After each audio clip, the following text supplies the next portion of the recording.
All right, let's go ahead and kick this off. First off, thank you everyone for taking the time to spend your either morning, afternoon, or evening with us. We really appreciate it. We believe you'll leave this webinar with at least a few key insights about what CDPs are all about. If not, I certainly didn't do my job, so please feel free to follow up, share feedback with myself, the marketing team, and even my boss if you'd like. So with that said, my name is Amish Sheth. I am the VP of Solution Engineering here at LeadSpace. In about a week, it'll actually be 7 years I've been working here at LeadSpace. So, over the years, I have seen, learned, and certainly experienced a lot working with our customers, prospects, staying abreast to what's happening in the market competitively. And ultimately, it's really been about B2B companies trying to find ways to drive revenue growth faster, do it more efficiently. And it's all about doing it by being able to connect with their customers in a more impactful way, delivering better customer experiences. On one hand, a lot of the customers I've worked with over the years, have come a very far way as far as improving how they connect with their customers to drive that growth. But on the other hand, I've been in the space for about 10 years now, and some of the same fundamental problems still exist. Companies still struggle to trust their data, no consistent view of their customer, misalignment across, the organization, and that really impacts the customer experience. And, really that's why we're here today, really introducing the concept of customer data platforms to the market, and really with an emphasis on, how is a B2B CDP different from a B2C CDP? So let's go ahead and dive in. So today, in terms of the agenda, we want to cover everything from what is a CDP. There's a lot of different CDPs out there, and I think a lot of education that needs to be done in the market to help buyers, users understand what's all possible with the different flavors. And so we're going to cover that, the benefits, key use cases, all the way through to what you should look at as you determine what type of CDP might be right for your business. Ultimately, we hope you find this session informational, whether it be you're evaluating a fit for a current business initiative, learning for your role, or just for curiosity's sake. And at the end, we'll certainly save some time for Q&A. So what is a CDP? A customer data platform, aka a CDP, whether it's B2B or B2C, foundationally has three core tenets, if you will. First off is the ability to unify first-party data that's siloed within a customer's environment. That's typically, think of sales data, marketing or marketing automation data, what's happening on the website, financial opportunities / transactional data, engagement information from different activities across marketing and sales, inquiries from customer service, how they're using your guys' product, etc. It's about bringing all that data together to create that single view of a customer, so you can better understand how to engage and target your customer base more effectively. Now, in addition to that, there might be other data sources that could be sort of compiled and unified with that. On the B2C side, it's really about building these profiles from a individual perspective, because people buy consumer related products. It's not really a buying committee. Whereas on the B2B side, it's extremely important to incorporate the concept of accounts and specific buying centers within those accounts to get that full picture of a unified profile. And that's where it becomes really important to incorporate a lot of that valuable third-party data that's available. Information about people, think demographics, firmographics about businesses, what's happening socially or on the web publicly, as well as other niche insights such as competitive or in-market sort of buying activity signals.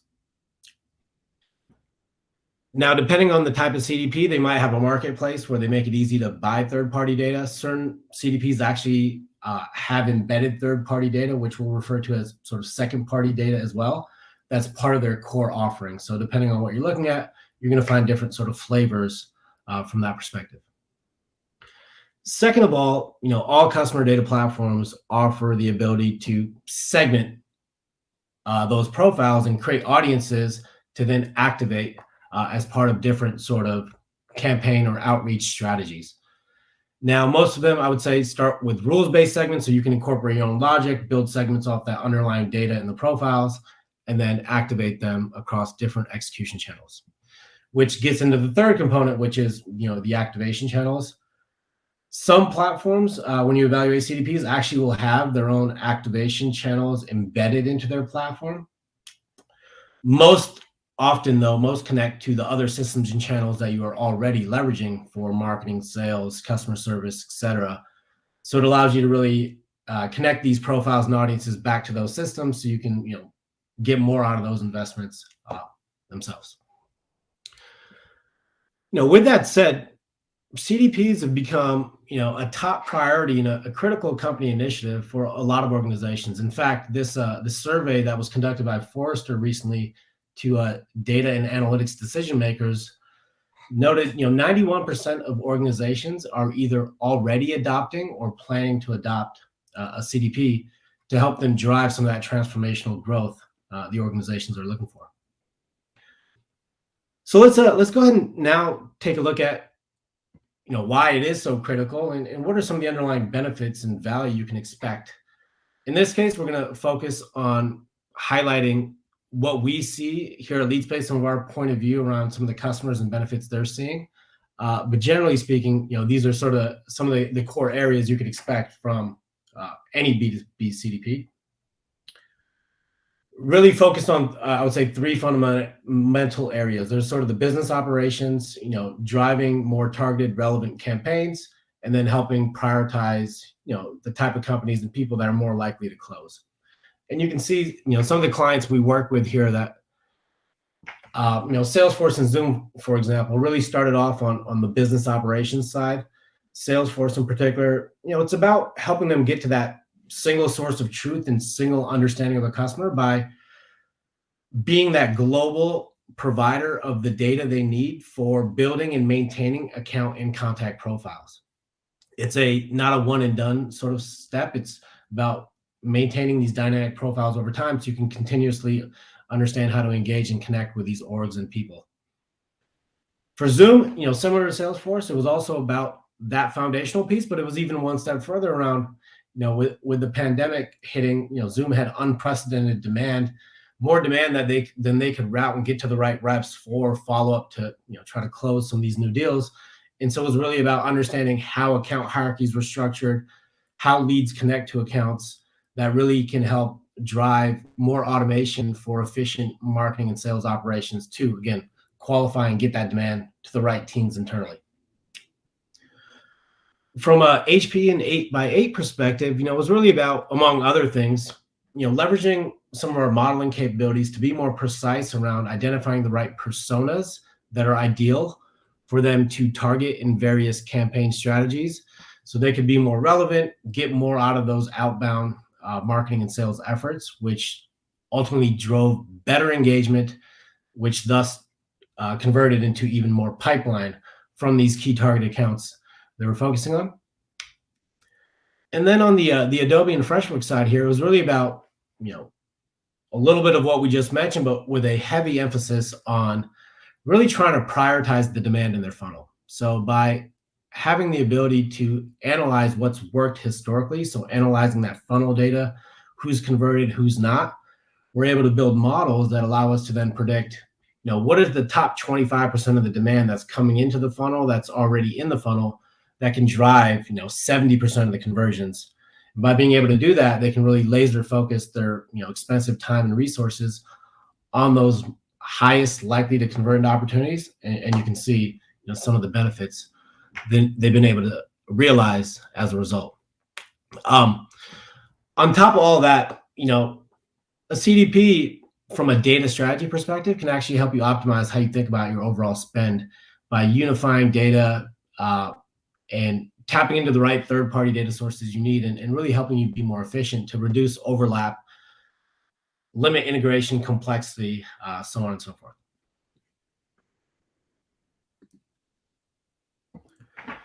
So as we transition into the different types of CDPs, and really want to spend this next section highlighting what are some of the fundamental differences as far as the use cases that are supported, as well as some of the capabilities as you think about the different CDPs that are out there. All right, so starting off with a homegrown CDP. So this is certainly an option that we've seen taken by a lot of organizations. It's typically an IT-led initiative where the first step is to take all that decentralized first-party data and to centralize it. Usually that's going to be in some sort of data lake or data warehouse, and that's sort of step one. The next step is to then take that data as it's centralized and use sort of rules-based approaches to unify that data to create that single view of a customer. Now, this approach could support B2B or B2C. It really depends on how they want to build this, CDP in-house and in the business they're operating in. In terms of key use cases, this is really focused around identity resolution, master data management, and enhancing business intelligence reporting in-house. A couple of other highlights to call out that you should take into consideration as to whether this approach is right for you or not is this does require more of a technical-led focus. It requires usually technical people to use the product because it's not as business user-friendly. It does provide a lot of flexibility and customization since you get to sort of develop the stack that you want the CDP to sort of deliver on. However, that does mean it does result in a lot more ongoing maintenance and resources to maintain that over time. So that's kind of the first option. The next option is the B2C specific CDPs that are out there in the market. And if you look at that in comparison to the homegrown, it's really about adding the ease of use to make this business user friendly. And with that, the two core components that are provided with the out-of-the-box offerings is there's a segmentation layer and there's an activation layer. So there's pre-built out-of-the-box connections to different go-to-market systems that allow marketing, sales, and other functions to put these audiences to work, if you will. From a use case perspective, B2C CDPs, the nature of the business is it's really about connecting to individuals to drive transactional business. And so with that said, the key use cases around unifying person-specific profiles, and then from an activation standpoint, the connectors and what they're really optimized for is top of the funnel use cases. So it's really about digital targeting, ads, and web personalization to, again, be as relevant as possible with those outreach strategies to drive conversions in business through those tactics. The third option is the CDPs that were built purposely for B2B. And the first distinction here, what you'll notice is to really get that full profile understanding of a B2B buyer and a buying committee and the org itself, usually first-party data is not going to be good enough. So you're going to need to incorporate third-party data. Oftentimes, as I mentioned earlier, there's CDPs out there that offer some data with their platform, so that embedded third-party or second-party data is already available. But it's about bringing all that together to build that foundational understanding of the customers, the buying centers, and the people. In addition to that, B2B CDPs can really support optimizing some of these outreach strategies by analyzing a lot of that funnel data.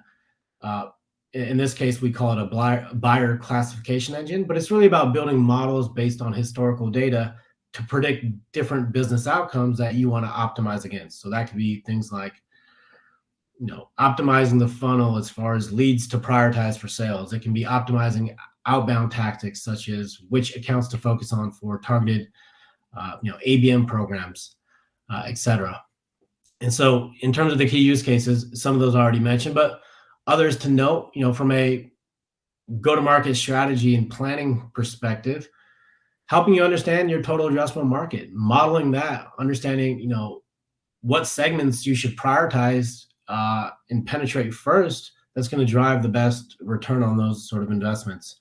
how to build equitable territories so the different sellers on the teams all have a fair shot at hitting their number, and they're all getting an equal number of highly likely to convert accounts in the first place. Also, as we talk about operational scale here, B2B CDP is really built to support not just the go-to-market engagement campaigns and those strategies, but it's also the end-to-end behind-the-scenes operations that need to happen. And the more you can use the data and the intelligence here to automate that, the more efficient you can be, and eliminate some of those manual, redundant tasks that oftentimes have to take place without that automation or the intelligence to do so. All right, so as we pivot to the next slide here, I'm going to give you a different perspective. Really, instead of talking about the highlights and the key use cases, focusing on just a comparison of the different capabilities. Now, this is the point of view that we see here at LeadSpace through our experience, working with our customers, seeing what's happening in the market, et cetera. But we're also going to show you another perspective here in a moment. But as you look at the different sort of key capabilities, they're really bucketed around data and profiles, models and analytics, as well as activation. From a homegrown CDP perspective, what they really lack is there is no third-party data, right? You have to go out and you got to go buy all that third-party data you may need to supplement the profiling in that unification process. Since this is built from scratch using more IT-led approaches, the segmentation that's possible in these systems aren't necessarily business-friendly, so that can be a challenge.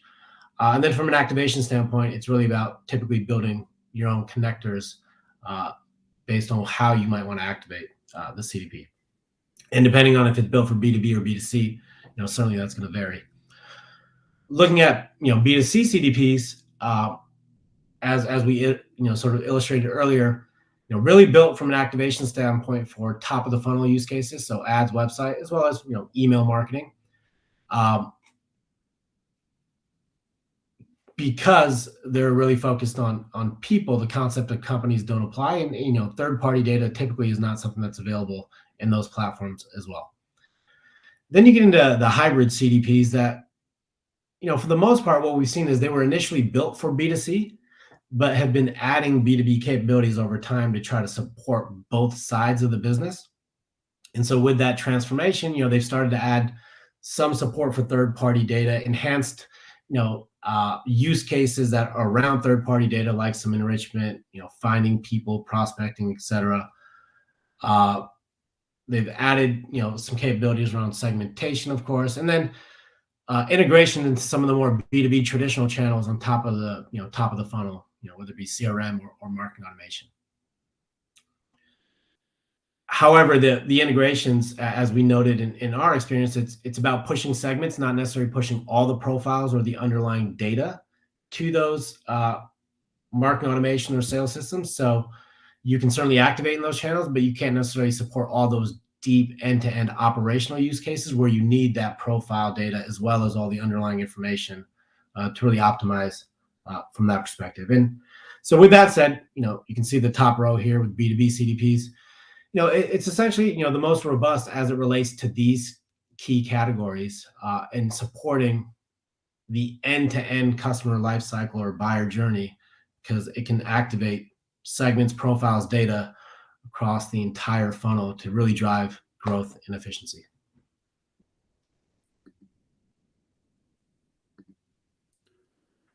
Now, just to provide another perspective, we don't expect you to just take our word for it. We've included some additional resources, which I'll call out at the end. This is actually based on a CDP scorecard that Forrester New Wave released as they were evaluating B2B standalone CDPs in Q4 of 2021. Top row, you can see there represents LeadSpace. We've grouped the rest of the vendors here into the different sort of categories, as we just explained. Those that are primarily B2C, they're at the bottom, but have started to add some B2B capabilities. So they are certainly in the B2B spectrum. The hybrid, those that already have B2C, B2B, and they're kind of a mix of having supported both sides from a platform perspective, but typically started on the B2C. And then you got your B2B pure player uh, in the market as well. So again, we have resources we'll share with you guys afterwards, so you guys can take a look at that yourself. So what makes B2B CDPs different? Fundamentally, we boil it down to two key solutions we like to talk about: active profile management and active funnel management. These solutions are really driven to help organizations find, create, and accelerate closable business again and again, and really do it by design, not accident. So, what does that mean? Starting off with active profile management, again, this is a bit of our point of view here. For us, it really means being able to build and maintain profiles uh, dynamically on an ongoing basis over time. And that starts with, being able to ingest and activate any of that critical first party data that exists within a client's data set. Combining that, in this case, LeadSpace offers 30 plus different data sources from a third party perspective to really combine with that first party data as a starting point. And then lastly, there's the ability to be sort of an open platform and activate other third party data sources that clients or prospects or you might already license. So the idea is wherever you might need to buy data, you should go buy that data from different providers that can drive value for your organization. But if you can simplify how you create profiles and integrate into your overall tech stack, it's going to make it much easier to actively manage these profiles with less effort and ultimately more robustness in terms of the completeness of the profiles at the end of the day. The second part is, being able to just unify profiles is step one, but being able to apply models, analytics, and analyze what's happened really can help you get those actionable insights you need to make better insight-driven decisions on what to do next. And, as I mentioned earlier, it can be starting with, understanding your buyer TAM with a great degree of confidence and accuracy, and then understanding how you should prioritize that TAM, how to spot the ideal buyers, who's potentially in market, and really double down on them at the right time. That's really going to drive a better return on those investments. And then it's the notion of being able to activate these models and insights across the entire funnel, whether it be driving awareness through closing complex enterprise sales cycles to cross-sell, upsell, and retention.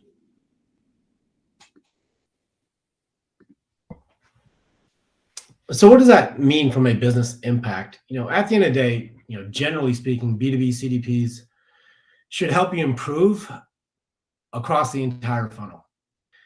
In this case, these are some of the key call outs we see here specifically at LeadSpace, and some of the metrics our clients are seeing as far as top of the funnel engagement increasing because they're able to be more targeted and precise with how they build segments in the first place and be more consistent with how they reach out with the right relevant content at the right time, really increases the likelihood of people engaging. Then it's once they engage and they're about they convert, all people that are leads are not equal. It's about identifying those that work at the right companies, that might have a buying cycle happening, are the right persona. And by being able to do all that, we can really help drive, identifying 25% of the leads that could drive the majority of the revenue.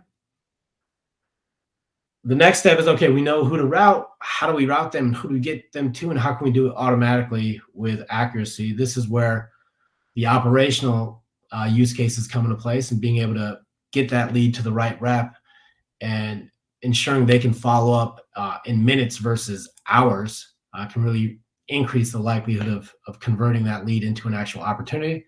And as you'll note there at the bottom, the type of increases our clients are seeing as far as qualified ops. With that said, just want to close with a couple thoughts around, this was a lot we covered here, and what you should really consider as you think about what is the right CDP for your business. So it should always start with business priorities first.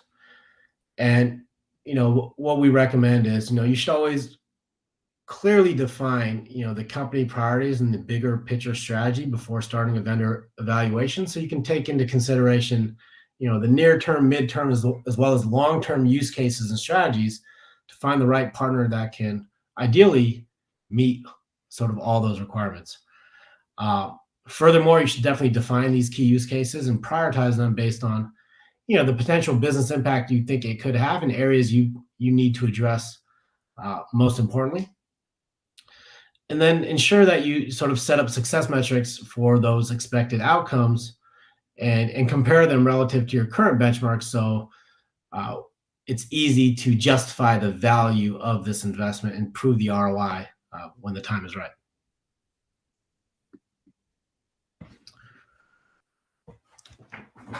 And the last part we'll leave here with is, the different capabilities. Now, this is a list of capabilities that's pulled directly from the Forrester B2B CDP report that I referenced earlier. These are the sort of 10 categories that they've outlined. 7 are really around, product functionality or platform capabilities, and the other 3 are around kind of where the platform's going, the market approach, and the execution of kind of the roadmap. All I think are very important. And at the end of this session, actually at the bottom of the screen, there's a couple of links included where you can find a link to the report on the Forrester New Wave CDP report, as well as a webinar that one of their analysts, Katie Linford, gave around the space and their research and findings through this entire evaluation process.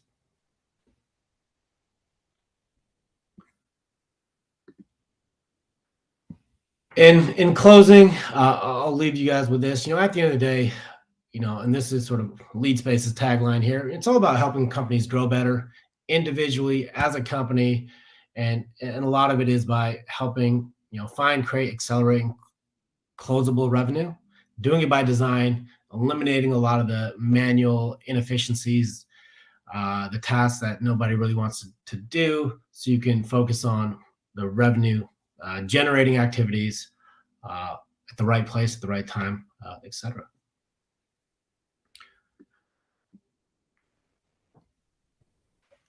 Here's my information. Hopefully you guys found this insightful, learned a couple of new things.